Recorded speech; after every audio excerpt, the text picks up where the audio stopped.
Frantz, it's a real pleasure to have you on the show. There's so much ground to cover. I find you've had such a I want to say eclectic career, right? From sports to science to technology to higher education. I guess there's really one important subject I need to start with is the World Cup, right? So what's your Hmm. call? Like, who's going to win the World Cup? Are you following it at all? I am. It's a weird one because December is not what my brain associates with the World Cup. So I find it a little bit tricky.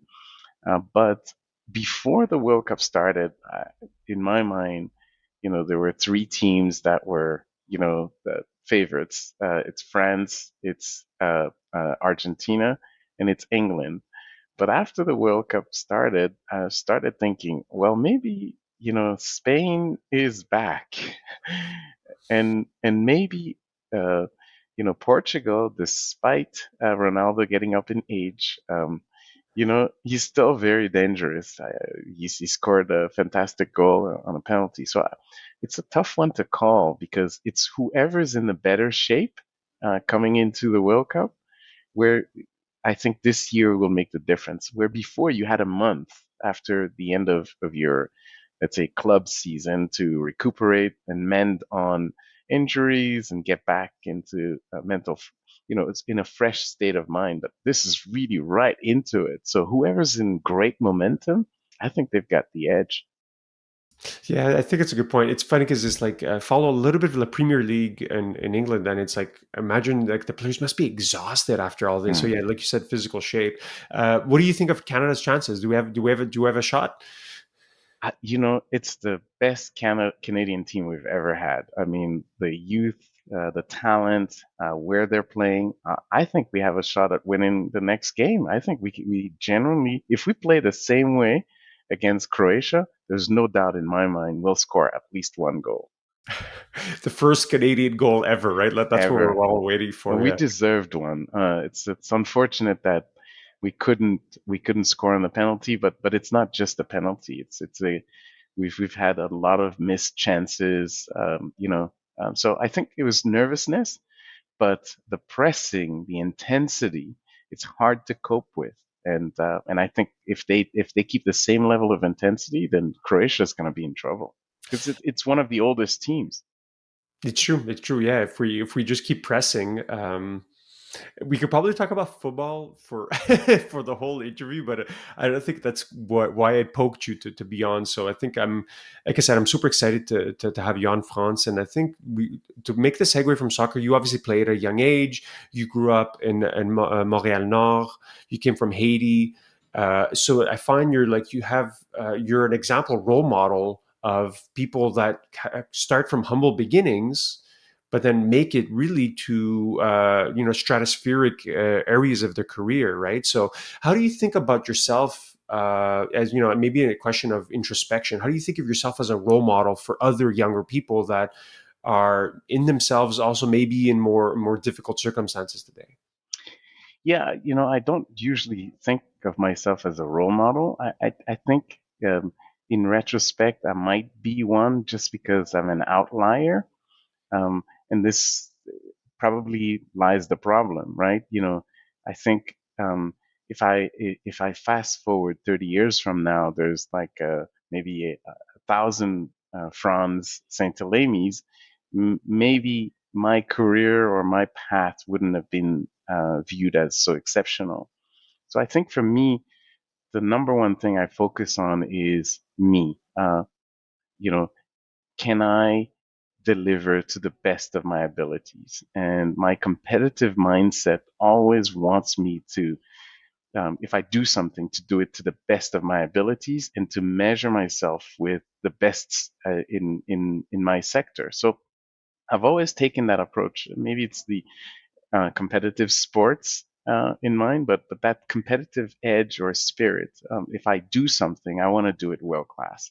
I want to measure myself to the best of in the industry. And so for me, it's kind of natural to not focus on where I come from, but more or less, who are the bests and how can I model myself around what they do. And so that's helped me elevate myself, but also my pushed me to learn. It pushed me to, get out of my comfort zone.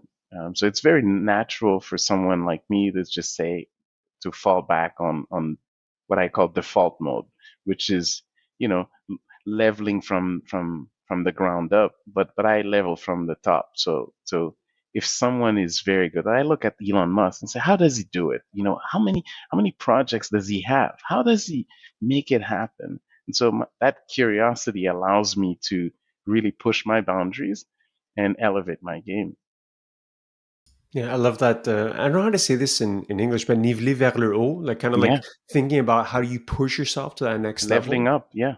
Leveling up, yeah, I love it. Yeah, you're obviously in a position to give advice to younger entrepreneurs, immigrants, diverse people that want to start businesses, that want to have success.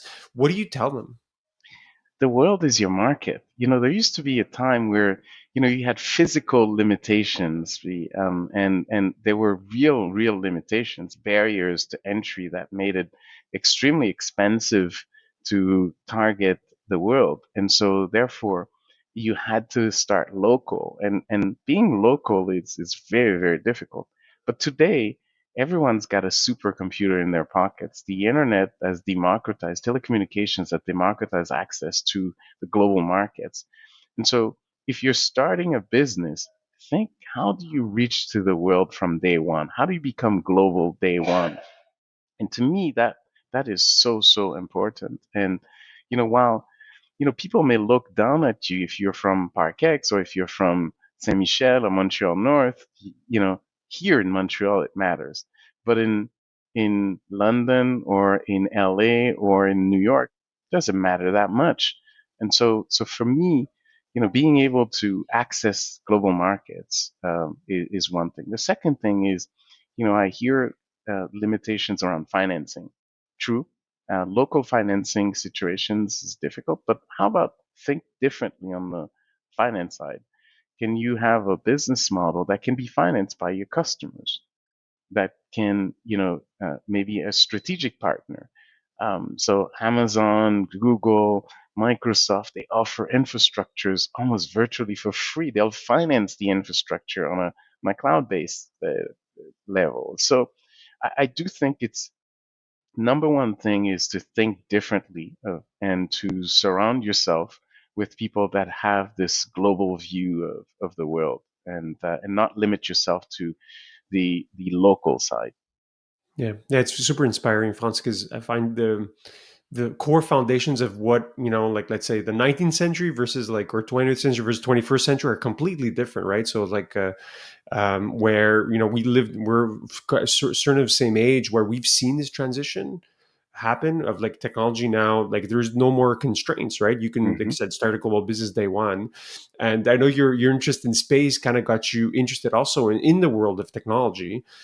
So I'd love to hear you a little bit about the early days of like that what poked you to start wanting to learn more, be involved in the technology sector. I probably had let's say the typical tech mindset. I'm a troubleshooter. I'm a problem solver. Complexity doesn't faze me. And so, I like to get my hands dirty.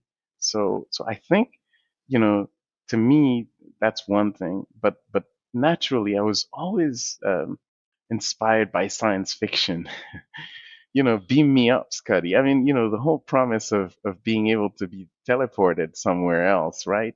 Um, Back to the Future, where, you know, I was inspired by the idea you could do extraordinary things with technology. And once I got curious around technology, I realized that there are no boundaries with what human beings can do with technology, except only if you allow yourself to be limited. But I think the first thing is I had this high school professor, Monsieur Sabat. He is the high school Jewish teacher, but high school math teacher. And he said, Mr. Franz, it would be a shame if you do not use your intelligence to science, because science touches everybody. And so I said, well, maybe he's on to something. So that's why I became curious around technologies. And when I found out about technologies, I treated my career like a professional athlete. So I started thinking about, okay, if I wanted to play in the Champions League, what would be the typical journey? And so what is the Champions League for tech? Well, you got to go into the the schools and the universities that offer the best programs. You got to be also in the critical mass. So naturally, the Silicon Valley was not accessible for me at that time, but Boston was really within my realm. So I went to Northeastern. I did a co-op program, and my sponsors were tech companies like Analog Devices, Digital Equipment, IBM, and so I became a fabric of that environment, part of that environment, and that inspired me to go one step further to perfect my education. But the first thing was, I needed to figure out where are the big leagues, and then from there put myself in that environment. And I think that was the best move I've ever done in my career, was to think about it like a professional athlete would think about their careers. And so why do Russians or Finns come to Canada for hockey? Well, that's where you find critical mass of great players. And so therefore, I did exactly the same thing without even thinking about it. I just naturally thought of how, if I wanted to be the best, where are the best? And so I put myself in that situation. Yeah, that's some great career advice on top of just industry advice as well, right? Um, Considering your long career in technology, like how early are we, right? We spoke about science fiction and like if you walk into like a typical room and you remove the phones and laptops, it's like it could be 1970. There's such a big difference. Feels like all the big changes are coming, and Hmm. you're sitting at the front seat, right, of one of the companies that's driving this change. I'd like to hear about how you have a really a front seat about how technology is changing society and the world more globally. What are your thoughts? Like, how early are we? Yeah, I think we were in what I would call the third wave, right? The first wave was, in my mind, electricity that just changed, you know, society forever. The second wave was personal computers combined with telecommunications, right? So the advent of personal computers and smartphones that just created the second wave. The third wave, in my mind, really is those supercomputers, these super microelectronic chips that renders, artificial intelligence, quantum physics, quantum mechanics, things that, will forever change society. So imagine now we have supercomputers that can actually now process, you know, um, uh, uh, so much power, processing power, that we can calculate pretty much any realm in any dimension you can imagine. So now you think about impacts on materials, you think about impacts on, DNA and reproduction and you know, advanced computers in production environment, digital production capacities, but also in transportation. And so now what benefiting from this. Leddartech, the company that I work for, we make software that enables a vehicle to provide advanced driver assistance, but also to bridge between autonomous functions and full autonomy. And so the next vehicles coming on the lot in 2025 and beyond will have autonomous driving functionalities that never been seen before. And that's possible because on a single chip, on a single microelectronic chip, you can actually process enough information to go to the moon and back. It's fantastic. And this is happening in your car. Yeah, it's wild to think of just how quickly the changes happen, right? So like I've been driving since the age of 16, and I can tell you my first car was not that smart. There was no software in it at all. And today, you see the progress, the real progress on vehicles, and you can only imagine it's a question of time that they become self-driving, right? Obviously, certain companies have been pushing OEMs like Tesla, but also companies like Leddartech that have been helping all manufacturers, right? So maybe to unpack a little bit Leddartech's mission and its global footprint. So like explain the business model a little bit as well. Yeah, so we make software that basically creates a digital twin of the environment. So it gives the vehicle a 360-degree view of its environment and allows it to position itself within that environment. And so now it can detect all obstacles, and the path, and the lanes and the objects that within the lanes, the other vehicles, and allows the vehicle to actually not just drive, but also make decisions with respect to safety. And that's all because of artificial intelligence. So we use a lot of artificial intelligence, deep learning neural nets, and that allows the vehicle to actually self-calibrate, but also learn as it drives more, as it recognizes more obstacles, and objects within that scene. And so this is basically software that we license to either an OEM or the tier one integrator. Companies like BMW or Mercedes, they use tier one integrators like Bosch, Continental, or Denso.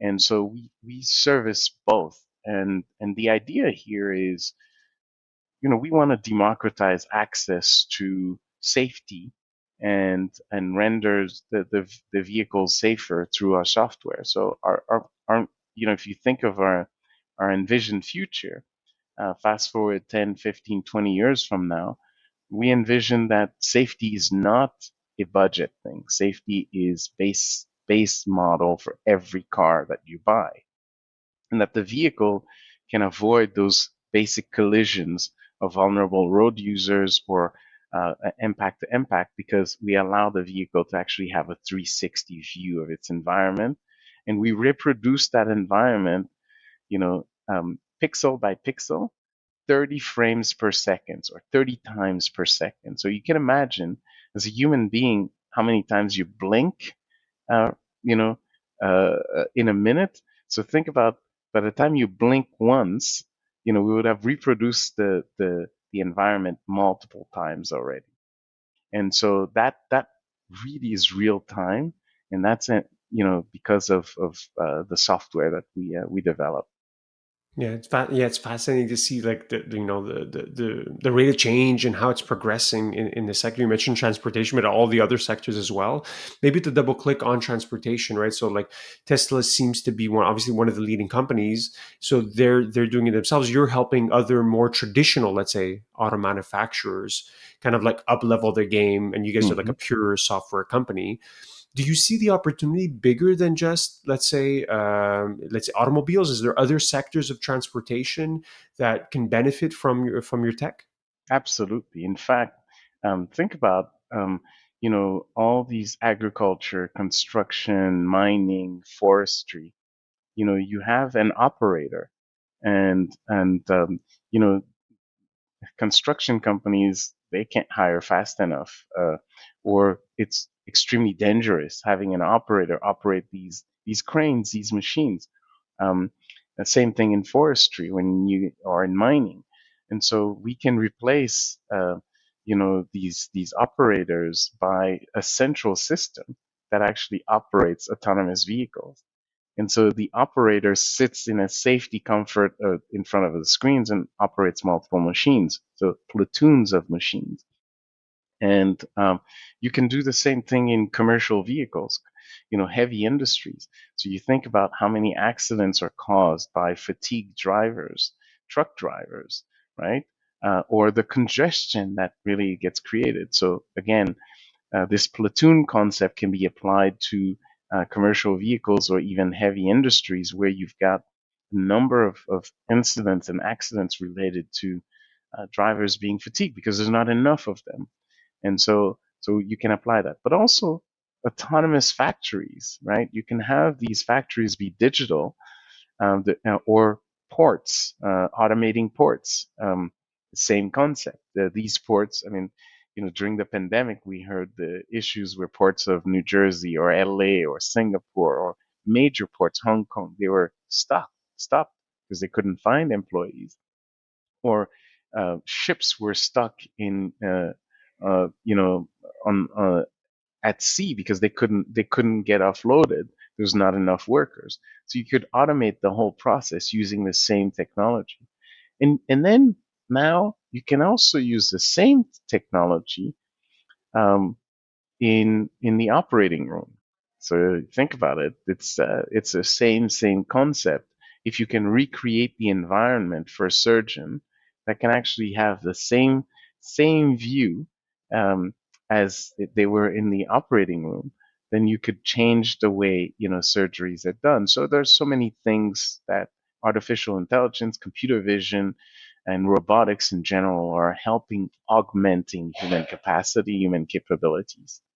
Yeah, yeah. You mentioned just the notion of accidents. Like, there's a million people that die every year from car accidents. That, and it's mostly like very very high majority human error, right? Like fatigue, Absolutely. like consumption, etc. So it's like I see you guys really at the forefront to help people. It's uh, 1.3 million people, sorry, that is directly linked to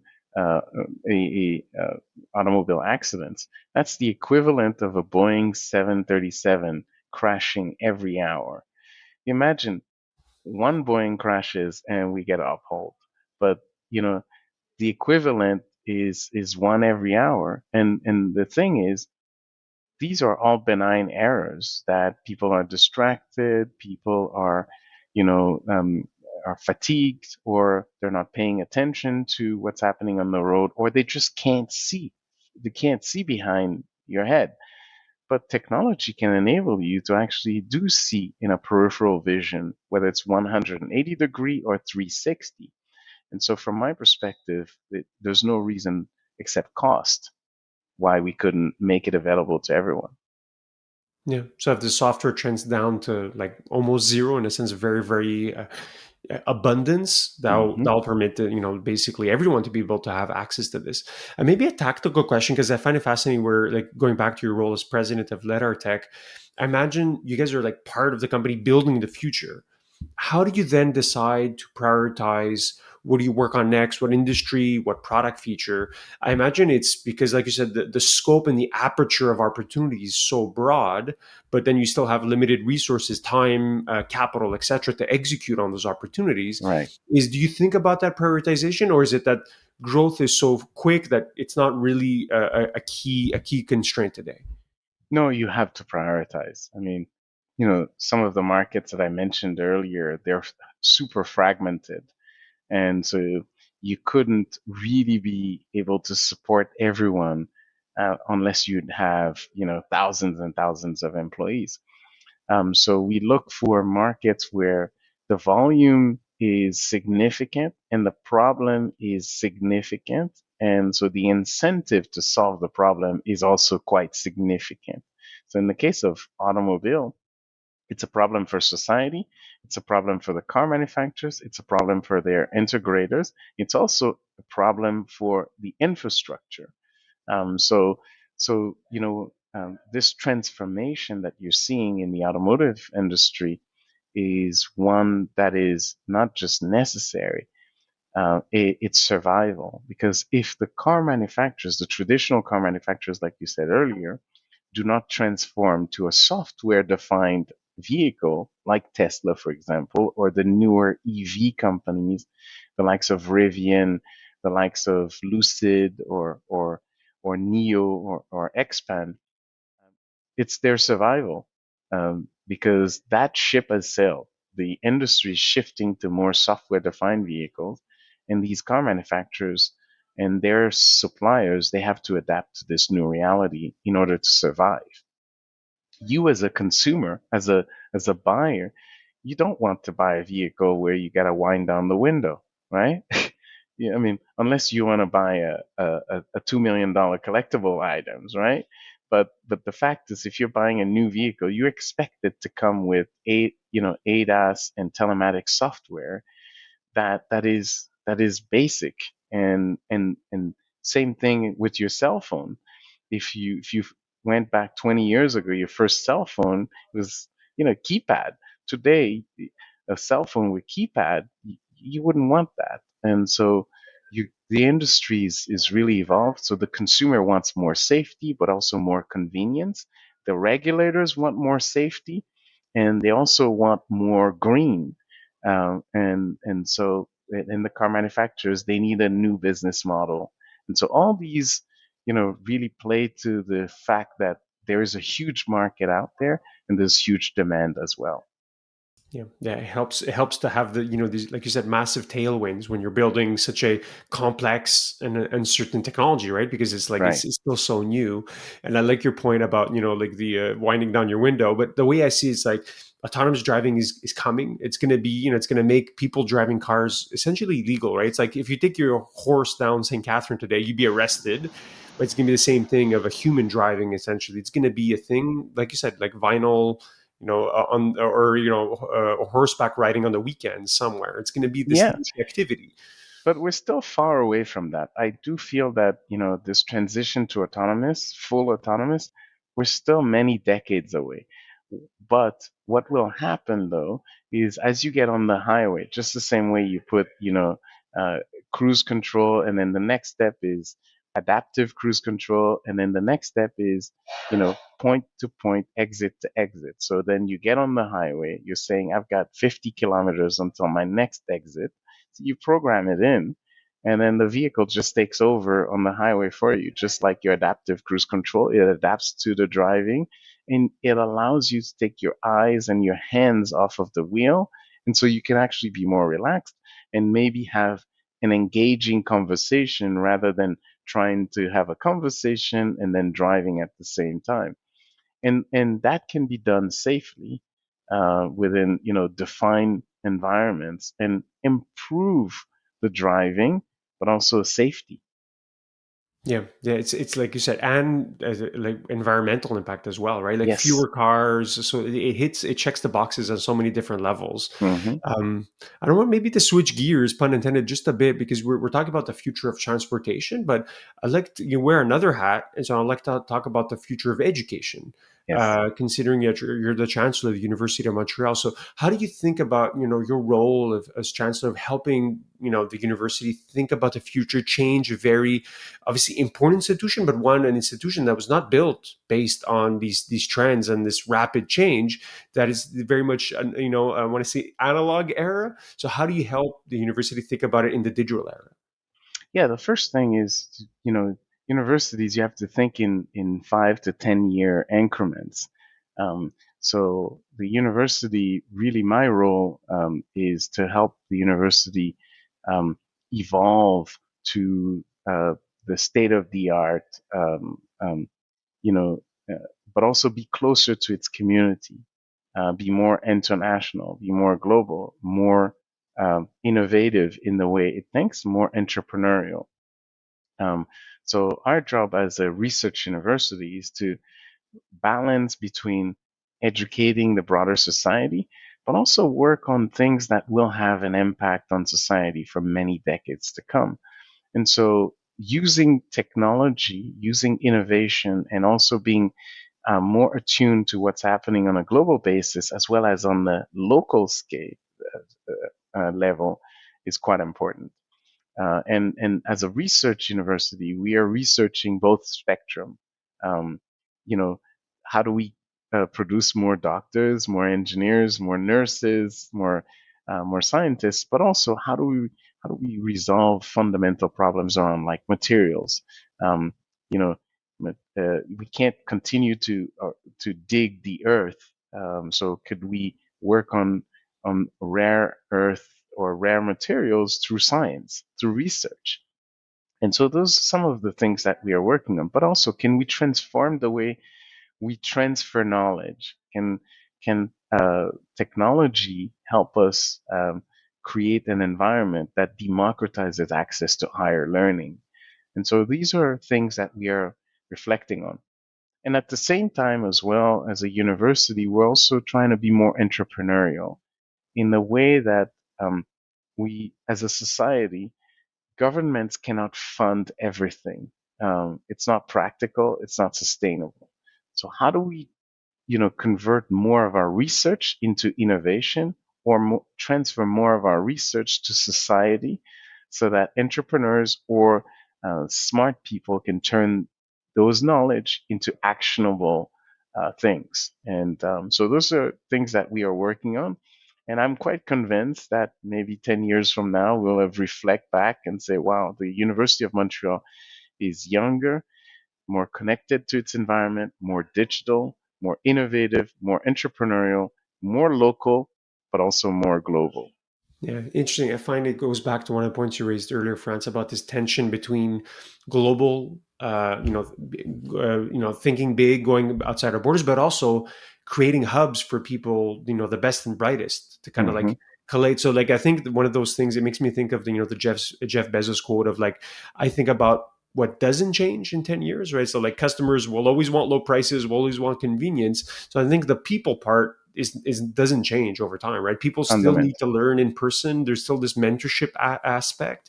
So this diffusion of knowledge and community still is still important. Yeah, and at the same time, the province of Quebec, we are a francophone society, and University of Montreal has an important role to play, not just here in Quebec, but internationally as a French-speaking university. And so we have a role to play to export our knowledge, but also think about sustainability of the French language here in North America. We're still the first and the only real French-speaking society in North America, and so it's quite important that we continue to preserve it, but also expand that culture. In my mind, it's a blessing being able to switch from French to English to Creole, and I'm sure you could switch from French to English to Greek. It's a blessing. Yeah. I think I heard you say this on another interview. This notion of privilege, right? Like we're just so lucky to live here versus like living in Syria, where it's like you could Hmm. be smart and bright, but you just don't have the same opportunities, right? So here it really is a privilege. And going back to this point about what things don't change is like young people in particular that want to start companies that are looking for mentorship guidance.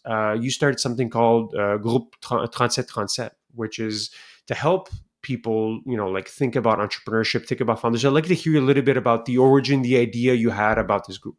Yeah, so for me, we talk a lot about diversity, equity, and inclusion.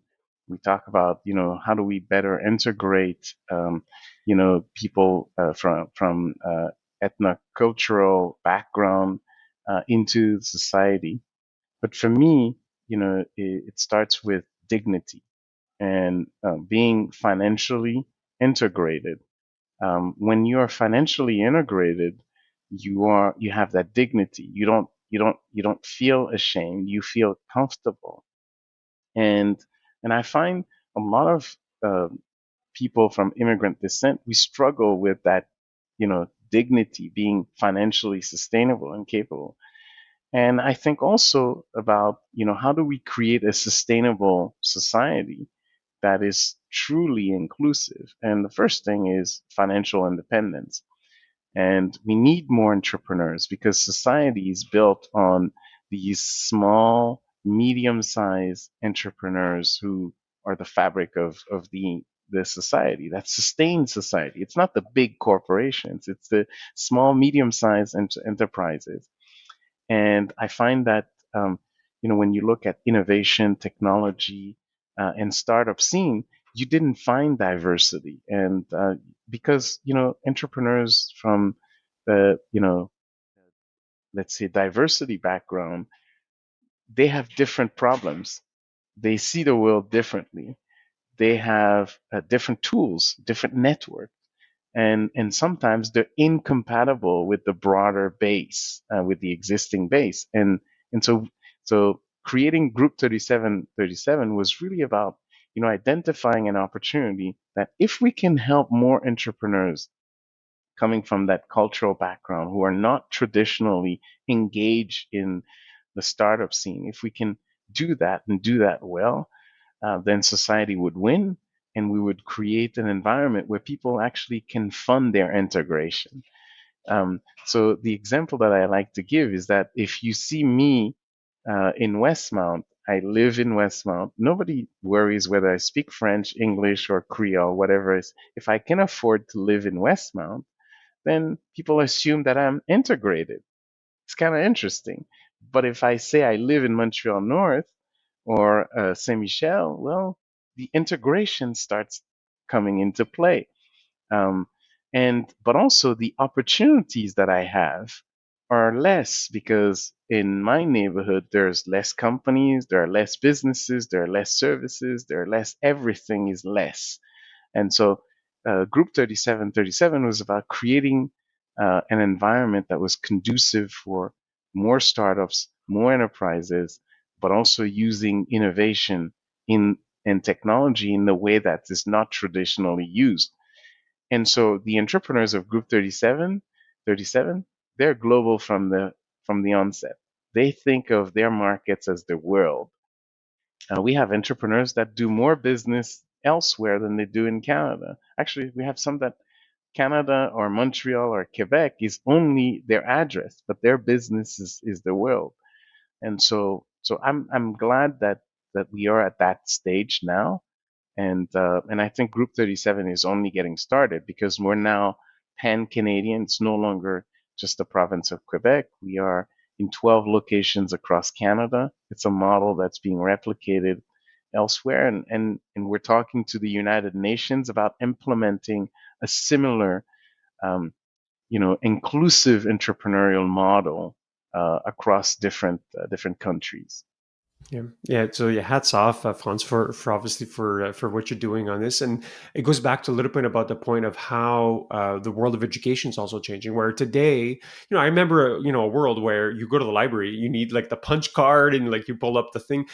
Today, if like, you're a young person, and even from let's say like an underprivileged neighborhood, all you need is a computer, a supercomputer that are Exactly. technically relatively inexpensive today with an internet connection, and you need motivation and time to learn any Exactly. skill. So I think what's missing is a little bit of the reason why I do this podcast is like role models for people that are like, hey, like Right.